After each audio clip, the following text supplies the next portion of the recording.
rapaziada, beleza? Bom com vocês? Bom com vocês? Bom com vocês? Bom com vocês? Bom com vocês? Bom, né? Muito bem, hoje nós vamos começar a falar daquele assunto. Aquele assunto que todo mundo espera, aquele assunto que todo mundo ama, aquele assunto que todo mundo quer, aquele assunto que todo mundo quer entender, o assunto que é tão explorado pelo cinema, o assunto que todo mundo quer saber. Ai, cale-se, cale-se, cale-se, você me deixa... Não! Segunda Guerra Mundial, a maior guerra da história da humanidade, o maior conflito armado da história da humanidade. Então, vamos nessa, é bastante coisa. Essa aula vai ser dividida, acho que em 3 partes, eu acho. 3 partes. Se eu não me engano, serão 3 partes. Então, vamos por partes, como diria o esquartejador, tá bom? Muito bem, muito bem, muito bem. Então, como tudo isso começa, né?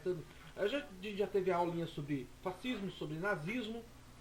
E basicamente esses dois partidos e essa ideologia fascista vai ser o pivô de tudo. Mas é claro que a guerra teve seus motivos mais amplos, né? O primeiro grande motivo da Segunda Guerra Mundial é a primeira. A Primeira Guerra Mundial deixou consequências graves, deixou problemas graves para a Europa principalmente. E uma dessas consequências foi o Tratado de Versalhes, que é o segundo motivo. O Tratado de Versalhes deixou uma nação, ou melhor, não só uma, deixou no mínimo 3 nações como Alemanha, Itália e Áustria extremamente humilhadas e com cláusulas absurdas, com pagamentos de multas terríveis. Faliu a economia alemã, faliu a economia italiana, deixou a população alemã principalmente numa situação muito grave, e isso infectou as pessoas assim, com um certo ódio, com um certo ressentimento, com um certo desejo de vingança. E é desse caldo de ódio, desse caldo de ressentimento que aparece Adolf Hitler, que aparece Benito Mussolini. Então eles vão começar a organizar esse ódio popular nos seus países, e isso vai ser utilizado como o principal combustível na Segunda Guerra Mundial. Beleza? Então, temos aí a própria Primeira Guerra, Tratado de Versalhes e a crise de 29 também foi um dos grandes motivos para iniciar esse grande conflito mundial. Por quê? Principalmente por conta de Hitler. Hitler só foi possível graças à crise de 29. Porque até então, até 1929, o partido nazista de Adolf Hitler era visto como meio radical demais, um bando de malucos, apocalípticos, né? Já que a Alemanha estava tendo uma certa recuperação econômica durante a década de 1920, por mais que fosse lenta, mas estava acontecendo, e de repente veio a crise de 29 e derruba toda essa prosperidade, né? E essa pequena prosperidade que estava rolando. E Hitler conseguiu esse apoio popular dizendo, viu, eu avisei, eu disse que banqueiros judeus iam acabar falindo a Alemanha de novo. Nos vendeu durante a guerra, agora faliu a nossa economia e ninguém vai fazer nada. Então ele aparece como uma resposta, ele aparece como uma espécie de salvador de um país que já estava em crise por conta da guerra e entra numa crise ainda mais profunda depois da crise econômica de 1929. Então, o que possibilitou Adolf Hitler foi 1929. Nisso, Mussolini já era um ditador muito bem sucedido na Itália, que também passou pela crise de 29 de uma maneira muito parecida que Hitler fez. O que os dois fizeram?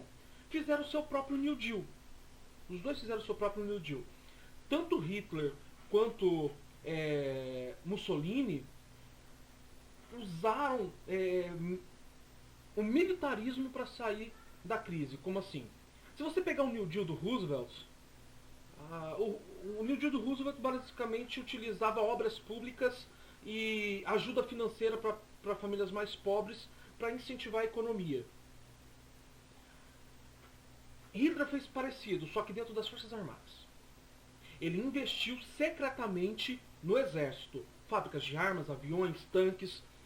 Claro, tudo escondido porque isso era contra o Tratado de Versalhes. Isso era contra as cláusulas do Tratado de Versalhes. Ele não podia fazer isso, nem Hitler, nem Mussolini. Mas eles fizeram secretamente, como por exemplo, disfarçando escolas, construindo escolas, e dentro das escolas não tinha aluno nenhum. Na verdade era fábrica de armas, de aviões, munição.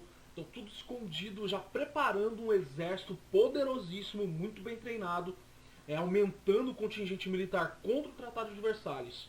Tá aí, ninguém fez nada. No máximo, notas de repúdio.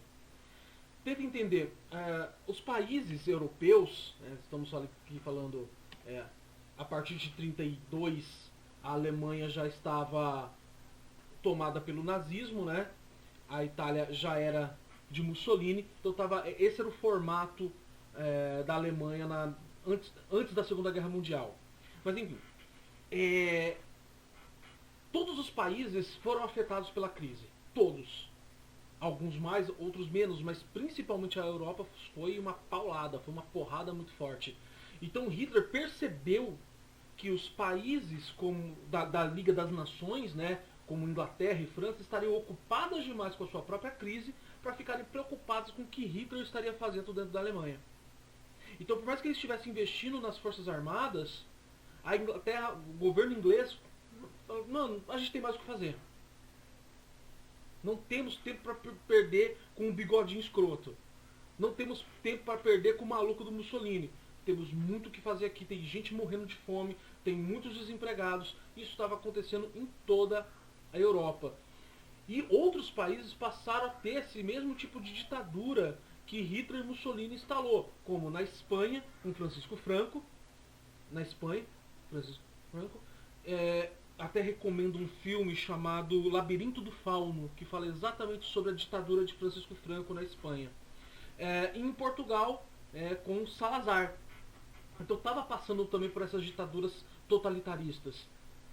Tanto que boa parte das armas, da nova tecnologia do exército alemão foi testado na Espanha com o apoio do ditador Francisco Franco. Depois eu falo um pouco mais sobre isso, eu chego lá.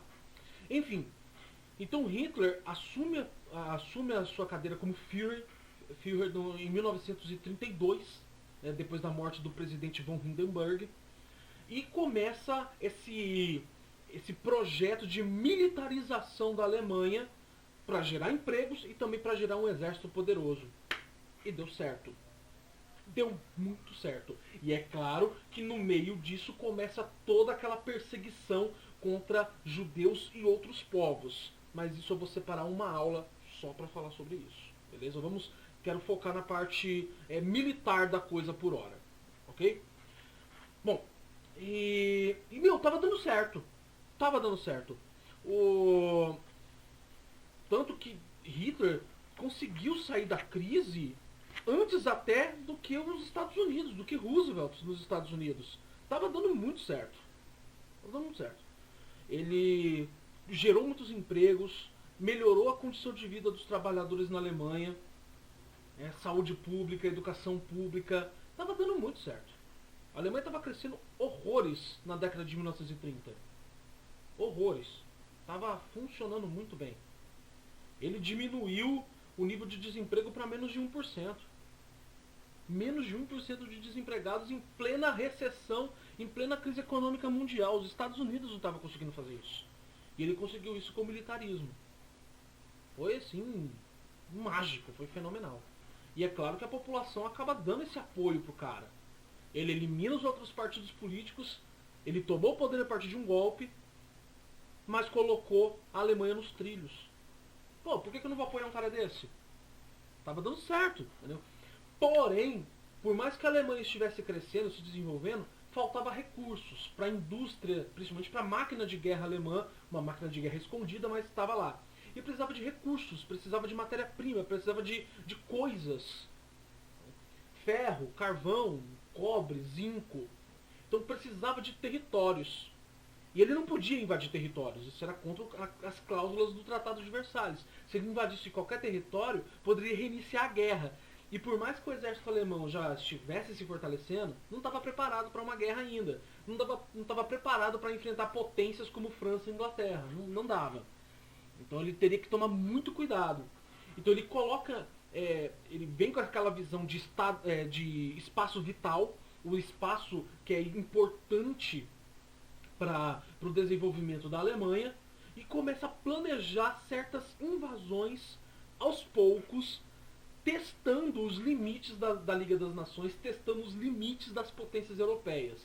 Como assim? O primeiro movimento militar de Hitler, como Führer, foi em 1936, na região da Renânia. Essa regiãozinha aqui, ó, que eu estou mostrando para vocês. Essa região, a Renânia. Era um território que pertencia à Alemanha antes da Primeira Guerra e foi colocado sob o controle francês. É claro, boa parte da população que vivia nesse território chamado Renânia era alemã. E a França tomava conta dessa região. Porém, na época, estava meio sem administração, estava meio largado. E Hitler pensou, vamos entrar, vamos tomar conta. Tá, mas não vai dar guerra? Não sei. A intenção de Hitler era entrar na Renânia em 36 sem dar um único tiro. Sem encontrar resistência, entrar, tomar conta da administração da região e esperar que Inglaterra e França não falasse nada. Então, em 1936... Opa! É o que acontece. Enfim, ele entra na Renânia. E o que acontece? Nada. Nada. A França até dá uma reclamada. Falou, o que você está fazendo? E desculpa de Hitler. Aqui, sei lá, tava meio largado aqui, né? Tem muitos alemães vivendo por aqui, eu resolvi dar uma ajuda. Né? Vocês estão aí tão atarefados, né? Tão preocupados com a crise, então tô dando uma ajuda aqui na região. Deixa que eu cuido daqui. Olha, tá bonito não, mas vê lá, hein? Vamos parar com isso aí. Não, tá firmeza, tá firmão. Esquenta não. Não deu muito certo. Essa região da Renânia era riquíssima em ferro. E começou a extração, começou a produção alemã aumentou ainda mais. Principalmente a produção de armas. Então deu muito certo. Isso aumentou ainda mais a prosperidade alemã. Tanto que foi no mesmo ano das Olimpíadas, né, em Berlim. O Hitler sediou as Olimpíadas e mostrou para o mundo o crescimento alemão. Até judeus foram aceitos nos jogos, sabe? Foram bem tratados. E as pessoas que foram para as Olimpíadas, os repórteres filmavam, viam o que estava rolando na Alemanha e achavam impressionante a limpeza das ruas, a educação dos alemães, a organização perfeito, sabe? Foi assim, impressionante. E o treinamento dos atletas alemães era assim. Tanto que Hitler foi nomeado o Homem do Ano pela revista Time. Vai aparecer. A revista Time colocou ele como o Homem do Ano em 1936. Então foi muito louco. Muito louco. Então assim, o cara estava se saindo muito bem sucedido. Só que ainda precisava de mais territórios. Precisava de mais matéria-prima. Precisava de mais recursos. Aí, em 12 de março, a anexação da Renânia foi no dia 7 de março de 1936. Já em 38, foi em 38 que Hitler se tornou, foi nomeado Homem do Ano. Em 1938, uma pequena correção. Nesse mesmo ano, em 1938, 12 de março de 1938, acontece a anexação da Áustria. Anexação da Áustria. Não foi uma invasão, rolou um plebiscito na Áustria, basicamente perguntando se os austríacos queriam ser administrados pela Alemanha nazista, por Adolf Hitler. Houve, claro, uma propaganda muito grande, houve uma série de discursos de Hitler na Áustria e boa parte da população aceitou sim. E é claro que outra parte não aceitou. Houveram prisões, houve violência, houve tumulto. Então, não foi bonito, mas a Áustria acaba sendo anexada em 1938, 12 de março de 1938. Uma anexação quase que natural, não foi invasão. A Liga das Nações não falou nada de novo, deixou quieto, como eu disse, estava todo mundo preocupado com a sua própria crise.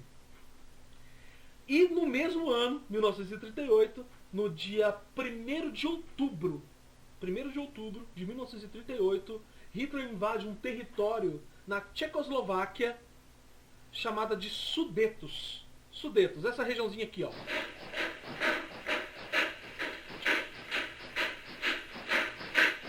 Essa região, ali no norte da Tchecoslováquia, era chamada de Sudetos, tinha de grande maioria alemã, né, pessoas, até haviam micropartidos nazistas que clamavam pelo retorno do controle alemão na região, enfim. E Hitler invade essa região dizendo, olha, é o povo alemão pedindo um governo alemão. Então eu vou dar esse governo a eles. Nesse ponto já começou a dar rolo. Aí o primeiro-ministro da Inglaterra, o primeiro-ministro Chamberlain, ele viaja até a Alemanha para se encontrar com Hitler. Foi o seu primeiro encontro com Hitler, já tiveram outros depois. E começam a discutir, mano, você não pode invadir a Tchecoslováquia assim. Primeiro, é nosso aliado. Segundo, é um país independente e soberano. Como assim vocês invadem? Não, mas a Tchecoslováquia nem encheu o saco. O governo não tá reclamando. E outra, houve plebiscito ali, os caras querem passar pro nosso lado, mano. Ó, só vai ser a Tchecoslováquia mesmo, só vai ser só os Sudetos. Fica tranquilo, não vai rolar mais nada não, prometo, assinaram o tratado e tudo, mano. Não vai acontecer mais invasões, de jeito nenhum. Mano, até o final daquele ano, Hitler tinha tomado totalmente a Tchecoslováquia. E com muita pressão. Aí sim, o primeiro-ministro da Inglaterra e o governo francês começou a pressionar. Falou, mano, para com isso. Chega. Você não pode ficar invadindo o território assim. Você está indo contra o Tratado de Versalhes. É a última vez. Não vamos mais dar espaço para você. Ele, não, fica de boa. Não vai rolar mais nada não. Tá tranquilo. Não vamos fazer mais nada não. Tá? Nesse ponto, gente, Hitler já não era mais o único a estar expandindo territórios e testando os limites da Liga das Nações. Não era o único. O Japão também estava fazendo. Anos antes, acho que foi em 1937, se não for eu corrijo aqui, já tinha sido feito um acordo entre Alemanha, Itália e Japão. Alemanha, Itália e Japão. Um acordo, uma união econômica, uma união política, econômica e também militar, secretamente, em que eles iriam se ajudar caso não fosse necessário. Muito parecido com o que aconteceu na Primeira Guerra Tríplice Aliança, Tríplice Entente. E eles foram chamados pelos jornais da época de países do eixo. Ou seja, eles se tornaram os principais países no mundo de assim, avanço tecnológico, de avanço militar, de avanço político. E como se o mundo girasse em torno desses três países, né? Os três países do eixo, o eixo do mundo. E, então são chamados de países do eixo. A partir de agora eu vou chamar Alemanha, Itália e Japão de países do eixo, beleza?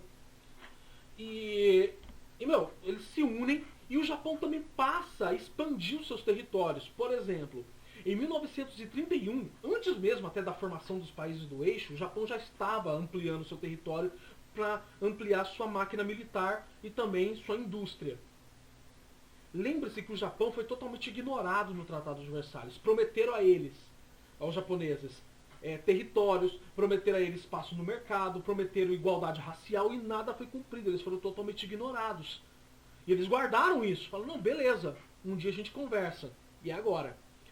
Em 1931, o Japão invade a Manchúria, ali no norte da China, e também começa a invadir ilhas do Pacífico, como a região das Filipinas. Em 1937, de maneira muito violenta, o Japão invade a China. Recursos, tá? A China tem recursos. Na época, a China estava passando por problemas políticos bem graves. Como a China era um império, tinha um imperador, na época até era um menino de uns 7, 8 anos, só que boa parte das províncias chinesas queriam formar uma república, como foi feita no Brasil, e eleger um presidente da república. Só que as outras províncias queriam manter o império, queriam manter uma monarquia. Então estava quase entrando em guerra civil. Com o governo totalmente desequilibrado, totalmente desarticulado, foi relativamente fácil para os japoneses invadirem. Eles aproveitaram essa fraqueza da política chinesa e invadiram com muita violência, mortes horríveis, estupros. Olha, a violência dos japoneses na China não foi bonita. Foi um dos maiores crimes da história da humanidade, foi a invasão japonesa na China. Aí então eles mereceram a bomba atômica? Não é assim. É de novo mostrando, guerra não tem lado bom e lado ruim. Guerra não tem bonzinho nem vilão. Todos cometeram crimes. Beleza? Então o Japão estava ampliando e a Itália também passou a fazer suas invasões, tá? Como por exemplo na Albânia. Em 7 de abril de 1939, 7 de abril de 1939, a Itália invade a Albânia. E de novo, dá um burburinho na Liga das Nações, eles mandam carta de repúdio, eles mandam, olha, para com isso, não aceitamos isso, mas nada faz. Ninguém faz nada. Então o que estava rolando? A Alemanha, Itália e Japão estavam basicamente testando os limites da Liga das Nações. Enquanto isso, eles estavam conseguindo território. O tal espaço vital necessário para o desenvolvimento deles. Estava funcionando. Aí olha só. Olha a doideira. Olha que bonitinho. Em 23 de agosto de 39, do mesmo ano que da invasão da Albânia, 23 de agosto de 1939, Hitler assina um tratado, um acordo com a União Soviética. É isso aí. Hitler assina um acordo com o seu maior rival ideológico. Lembra-se que Hitler não perseguiu só judeus, ele perseguiu também, principalmente comunistas e socialistas. Depois dos judeus, comunistas e socialistas foram os mais perseguidos pelo governo alemão. E ele faz um acordo com o seu maior inimigo ideológico, Joseph Stalin, um acordo de não agressão. Como assim? Tanto Stalin na União Soviética quanto Hitler na Alemanha tinham interesse em um território, a Polônia. A Polônia. Eles tinham muito interesse na Polônia. Motivo: comida, as terras férteis da Polônia.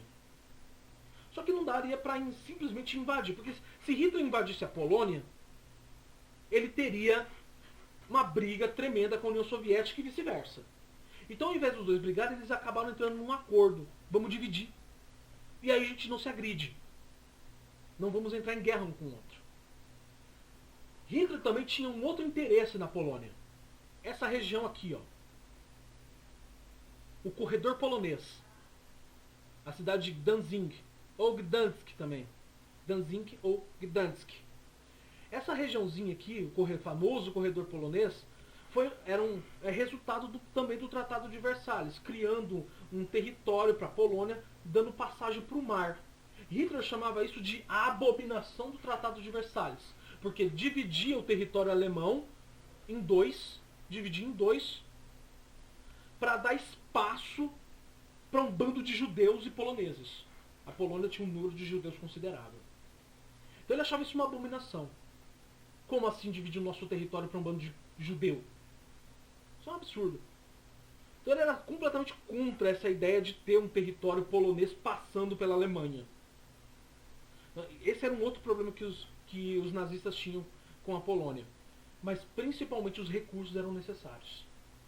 Então eles assinam esse tratado de não agressão e, mano, aí acontece a tragédia. Em 1º de setembro de 1939,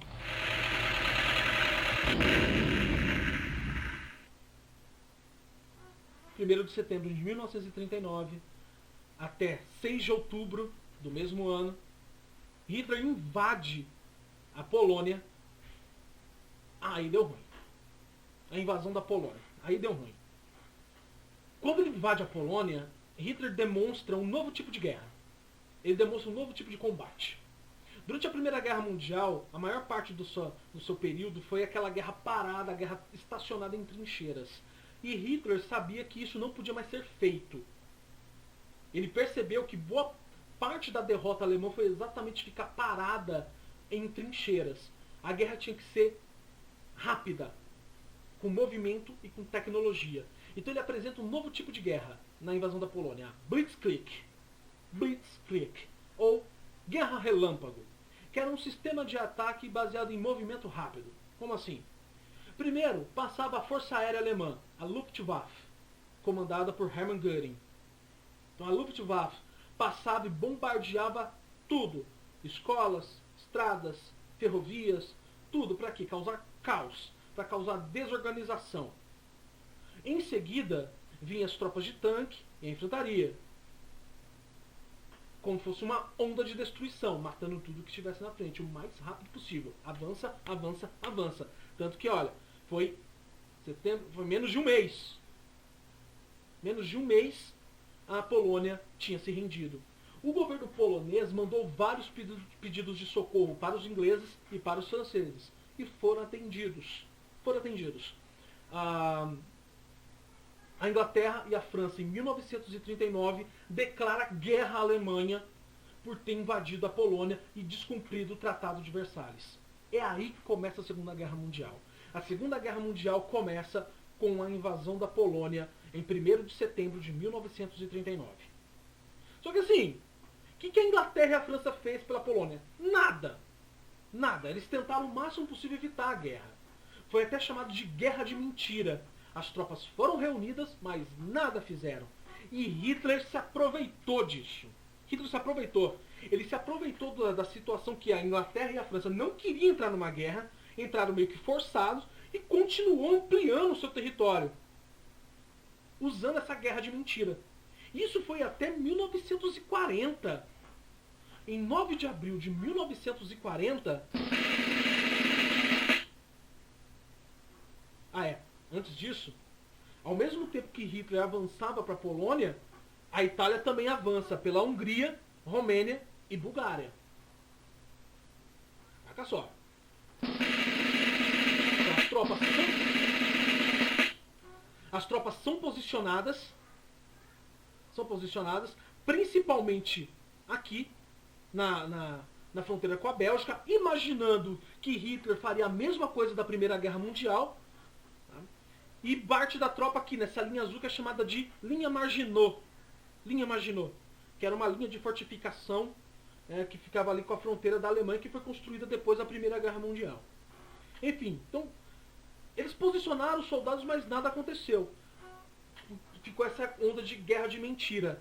Em 9 de abril de 1940...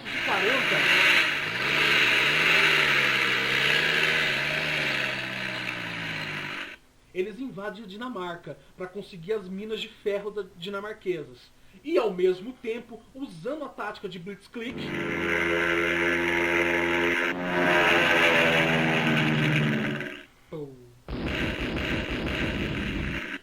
dominam a Noruega. Para quê? Aqui, ó, dominando o ferro dinamarquês e a Noruega, você tem o controle do Mar do Norte. Então ele posicionou navios e submarinos no Mar do Norte, já cercando a Inglaterra. Olha isso. E enquanto isso, os aliados aqui, França e Inglaterra, nada fizeram. Não movimentaram. Tentaram fazer acordo. O primeiro-ministro Chamberlain tentando fazer acordo. E nada acontecendo. E Hitler se aproveitando da situação. E já que eles não faziam nada, em 10 de maio de 1940...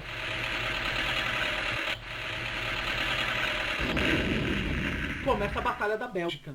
Hitler faz exatamente o que se esperava, que ele invadisse pela Bélgica, tentando fazer a mesma coisa da Primeira Guerra Mundial.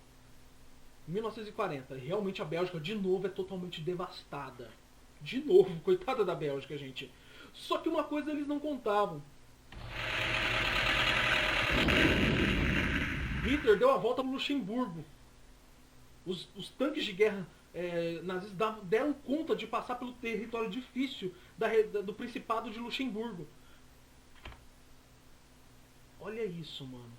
Até 25 de junho de 1940, a máquina militar de Hitler tinha vencido os franceses e os ingleses e tomado todo o norte da França, inclusive Paris.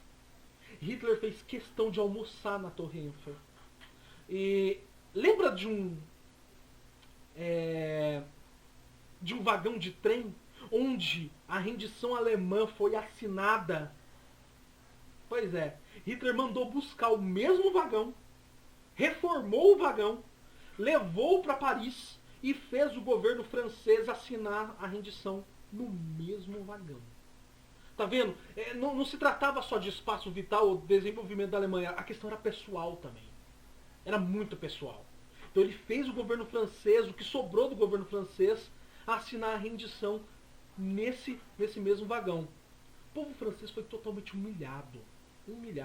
E o que sobrou do parco exército francês foi para o sul, organizando resistências, e também no norte da África, tentando encontrar um jeito de enfrentar, de dar o troco a Hitler. Mas não dava. O exército de Hitler estava muito forte, estava muito bem equipado, muito bem treinado, estava se dando muito bem. E os territórios conquistados por ele e por Mussolini, principalmente na região dos Balcãs, estava dando recursos para o exército. Estava funcionando. Enquanto isso, o Japão controlava as fontes de petróleo no Pacífico. Estava próximo de um checkmate. Estava muito próximo de um checkmate. A coisa estava desesperadora. Hitler estava vencendo a guerra. Aí, mano... Bom... E Hitler... O cara... ficou empolgado. Ele se empolgou. Tá na hora. Dominamos a França. Tá na hora da Inglaterra. Em 10 de julho de 1940. Tudo isso foi de 1939 a 1940. Pouco mais de um ano.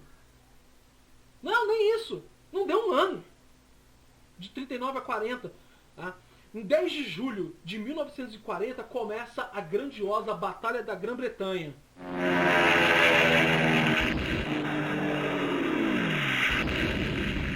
A Batalha da Grã-Bretanha foi o maior combate aéreo da história da humanidade.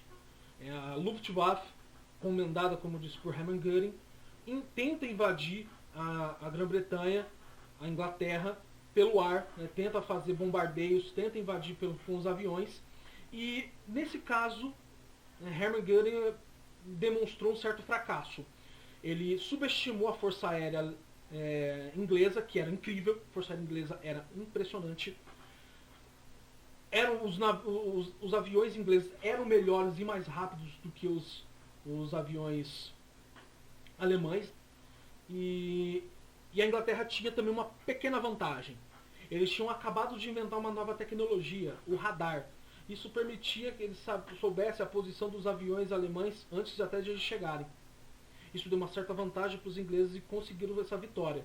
Então foi a primeira derrota militar de Hitler, foi na Batalha da Grã-Bretanha, essa luta aérea. Realmente, Hitler ficou furioso, realmente ficou furioso.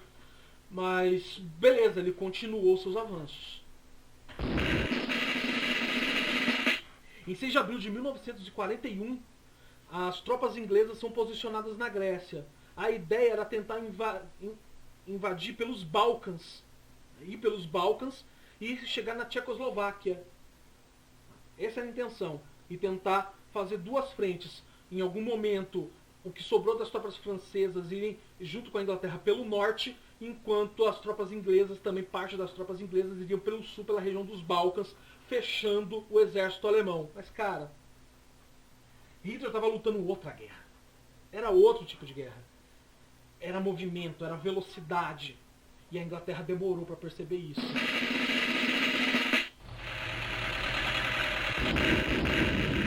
A Iugoslávia, que até então apresentava resistência contra a Itália e contra os alemães, é tomada por Hitler. Tropas são enviadas para a Grécia e as tropas inglesas são destroçadas pelo exército alemão. E que foge para a ilha de Creta. E Hitler vai atrás.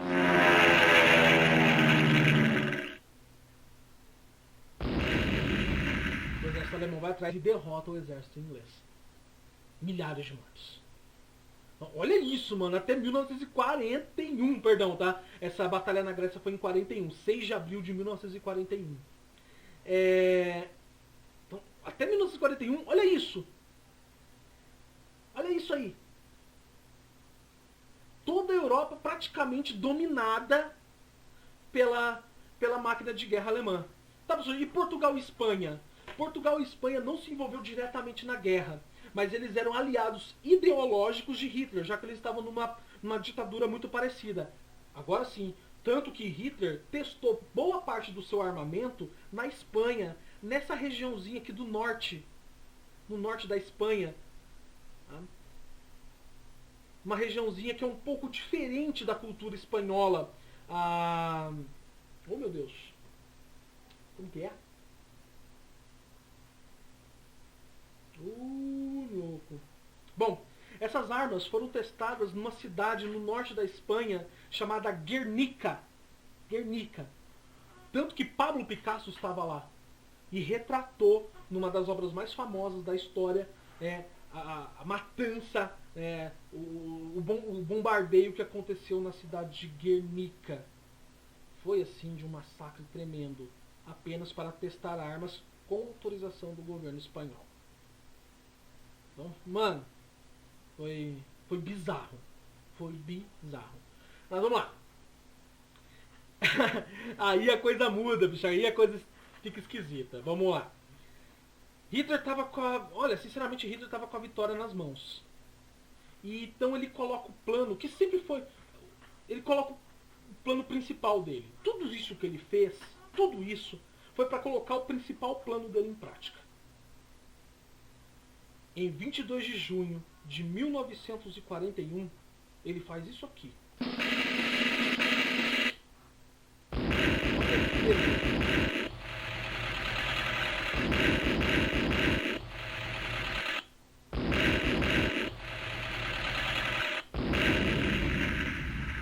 Olha que maravilha. Olha que tranqueira. Mas professor, não tinha o tratado germânico soviético? Não tinha o tratado entre a União Soviética e a Alemanha? Tinha. Ele mandou a merda. O plano sempre foi esse. O plano sempre foi atacar a União Soviética. Nunca foi outro. O plano sempre foi destruir os soviéticos. E ele só ganhou tempo para isso. Ele ganhou tempo e espaço para isso. E em 1941, o cara atacou. O cara atacou, mano. Pegando Stalin de surpresa. Stalin não esperava essa. E foi assim, destruidor. E ele... Pô, mas será que ele não cometeu o mesmo erro de Napoleão invadindo a Rússia? Realmente, a invasão não foi fácil, né? Essa invasão da União Soviética é chamada de Operação Barbarossa. Operação Barbarossa. E é claro que foi difícil. Mas, mano, ele não foi sem nenhum plano. Ele não foi sem nenhum plano. Ele pensou muito bem como ia fazer e conseguiu fazer. Como ele fez? Hitler posicionou suas tropas em lugares muito estratégicos. Como eu disse, a invasão foi difícil, não foi simples. A União Soviética tinha um território difícil, sem estradas. No inverno, neve pesada. No verão, lama e poeira terrível. Então é um território difícil, mas ele não invadiu a União Soviética igual um louco, como fez Napoleão. Ele fez de uma maneira mais organizada. Pode notar que tem 3 bandeiras aqui. Tem 3 bandeirinhas. Tá? Essas bandeiras representam os 3 alvos principais de Hitler. Um alvo político, um alvo ideológico e um alvo estratégico. O alvo político seria Moscou. Tomar a capital Moscou, assim derrubando de uma vez por todas a União Soviética e tomando a região. O alvo ideológico seria a cidade de Leningrado, cidade de Lenin, e também a cidade de Stalingrado, a cidade de Stalin. É como se a Argentina invadisse o Brasil e destruísse o Cristo Redentor, um símbolo da brasilidade, um símbolo do nosso patriotismo e nacionalismo. A partir do momento que Hitler toma a cidade de Stalingrado e Leningrado, você diminui a moral do povo soviético e assim facilita a dominação. E a região da Ucrânia, a terceira bandeira aqui é a região da Ucrânia, que seria o alvo estratégico, comida, o território fértil da Ucrânia. Na Ucrânia não só houve essa dominação territorial, mas também foi onde aconteceu os maiores massacres contra judeus durante a Segunda Guerra Mundial. Um verdadeiro massacre, não só contra judeus, mas também contra comunistas e socialistas, beleza? Então ele tinha um alvo estratégico, tinha um plano muito bem elaborado com relação a isso. E Stalin não conseguiu reagir. Era um território muito vasto, era muito complicado de você contra-atacar. Olhando para esse cenário, Hitler ia vencer. Os nazistas iam vencer a guerra. Não tinha o que fazer.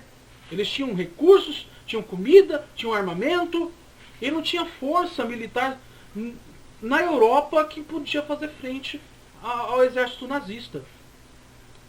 Mas aí, o Japão cometeu um grave erro. E esse erro muda todo o cenário da guerra. Mas isso fica para a segunda parte da aula, tá, moçada? Por hora eu fico por aqui.